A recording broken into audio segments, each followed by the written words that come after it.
놀랍게도 그녀가 보고를 보내던 상대는 바로 가성호 회장이었습니다.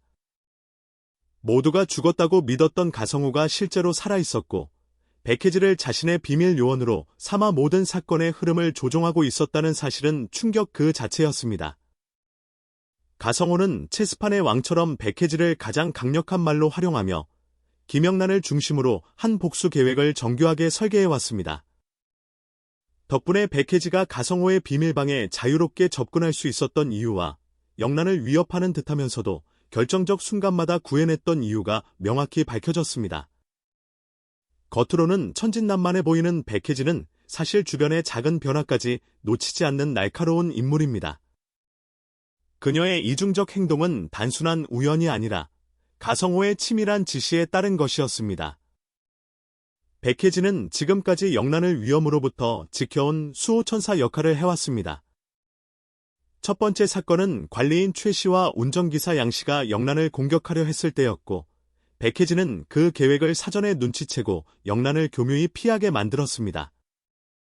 두 번째는 영란이 유치원 교사로 근무하며 예상치 못한 위협에 직면했을 때 즉시 나타나 그녀를 구한 사건입니다. 세 번째, 가장 극적인 순간은 가선영이 보낸 킬러의 칼 앞에서 영란 대신 칼에 찔린 장면이었습니다. 이 모든 사건은 결코 우연이 아니었습니다.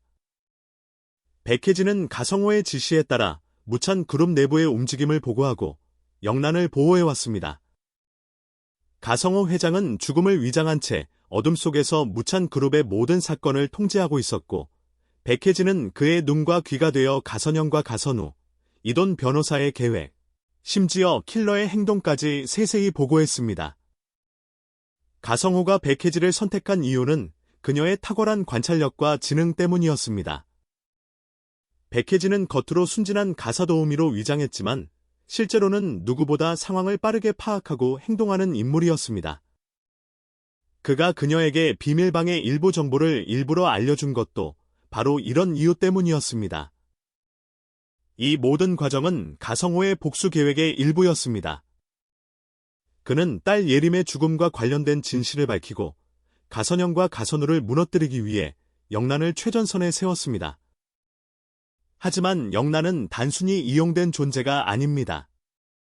가성호는 그녀의 강인함과 겪은 고통을 누구보다 잘 이해했기에 복수의 중심 인물로 선택한 것입니다.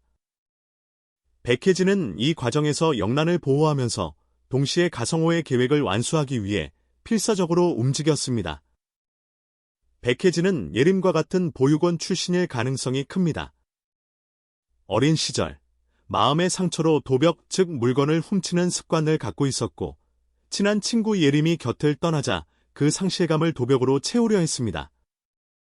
그러나 자신의 행동 때문에 순진한 영란이 전과자가 되었고, 평생의 죄책감을 짊어지게 됩니다. 이후 예림마저 비극적으로 사망하자 성인이 된 백혜지는 의문을 품고 가성호의 집에 가사도우미로 위장 취업합니다. 운명처럼 영란과 재회하게 된 백혜지는 세상의 비밀은 없다며 영란을 위협하는 듯하면서도 결정적 순간마다 그녀를 구하는 이중적 행동을 이어갑니다. 그녀는 영란을 보호하고 과거를 속죄하며 예림의 복수를 위해 움직이는 죄책감의 수호천사였습니다. 그러나 한 가지 의문은 여전히 남아 있습니다. 백혜지가 지속적으로 문자를 보내며 보고했던 대상은 누구일까요? 오늘 회차에서 그녀가 영란의 진정한 친구임이 분명해진 만큼 가선영이나 가선우가 아님은 확실합니다. 그렇다면 놀랍게도 보고 대상은 죽은 줄 알았던 가성호 회장일 가능성이 큽니다. 예림과 각별했던 백혜지를 신뢰한 가성호는 이돈 변호사 외에 그녀를 비밀 요원으로 심어둔 것이 아닐까 추측됩니다. 만약 가성호가 자살을 위장하고 살아있다면 이 드라마의 판은 우리가 예상한 것보다 훨씬 거대할 수 있습니다. 이돈 변호사는 돌이킬 수 없다며 김영란이 가성그룹의 공식 기자회견에 등장하는 장면을 보여줍니다. 영란과 이돈은 그녀가 가성그룹의 후계자로 정해졌음을 암시하는 대화를 나눕니다. 메인 빌런으로 여겨진 가선영이 이렇게 빨리 퇴장한다면 진짜 최종 보스가 따로 존재한다는 강력한 증거입니다. 오늘 회차에서는 킬러가 보낸 잔다르크 엽서가 공개되었습니다. 실제로 킬러는 기름을 들고 와 영란을 불태우려 했습니다. 그렇다면 킬러가 가진 다른 그림, 편안히 잠든 여인은 예림의 죽음을 암시하는 단서일 가능성이 큽니다. 과거 회상 장면에서 예림은 가선영과 와인을 마시는 장면만 등장했습니다. 가선영이 와인에 독을 타 예림을 살해했을 가능성이 높으며 겉으로는 누나에게 휘둘리는 듯했던 가선우도 사건에 깊이 연루되어 있을 수 있습니다. 그는 모든 범죄의 공범, 어쩌면 주범일 가능성도 있습니다. 가선우가 예림 살해 당시 동영상을 가지고 있었고 이를 공개하지 못하게 가선영이 그를 정신병원에 가둔 것일 수도 있습니다. 가선우는 3일 뒤 해외로 도피할 예정입니다. 다음 주에는 전동민이 킬러로부터 영란을 구하고 영란과 이돈 변호사가 가선우를 잡기 위해 총력전을 펼칠 전망입니다.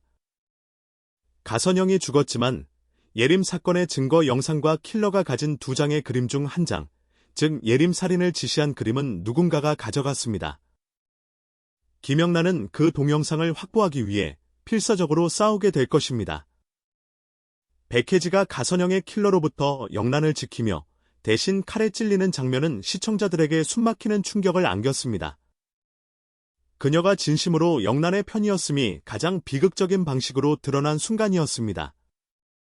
하지만 백혜지의 정체를 풀 열쇠는 칼에 찔린 순간이 아닌 회차 초반 영란이 엄마 김소영을 경찰에 넘기던 장면 속 과거 회상에 숨겨져 있었습니다. 결론적으로 백혜지는 단순한 조력자나 감시자가 아니라 깊은 죄책감으로 얽힌 영란의 오랜 운명의 동반자였습니다. 오늘 회차에서 영란이 엄마를 경찰서에 넘기는 장면을 통해 우리는 그녀의 가장 아픈 과거를 엿볼 수 있었습니다. 중학교 시절 단돈 몇천 원짜리 생리대 때문에 억울하게 절도 누명을 쓰고 소년원에 갔던 기억입니다. 돈이 없어 생리대를 집었다 내려놓았지만 편의점에서 사라진 다른 물건의 죄까지 뒤집었으며 억울하게 옥살이를 해야 했습니다. 심지어 친엄마는 딸의 손을 놓고 그냥 소년에 들어가라라고 했습니다. 영란은 사실 아무것도 훔치지 않았습니다. 이제 시청자들은 새로운 의문과 마주합니다. 가성호는 왜 자신의 죽음을 위장했을까요? 그의 목표는 단순히 가선영과 가선우를 무너뜨리는 것일까요? 아니면 무찬 그룹 전체를 뒤흔드는 더 큰 계획이 있을까요? 백혜지는 과연 이 치밀한 계획 속에서 살아남을 수 있을까요? 영란은 거대한 음모 속에서 어떤 선택을 하게 될까요? 다음 회차 예고편에서는 가선우가 해외로 도피하기 직전 영란과 이돈 변호사가 그를 잡기 위해 마지막 작전을 펼치는 모습이 공개됩니다. 그러나 백혜지가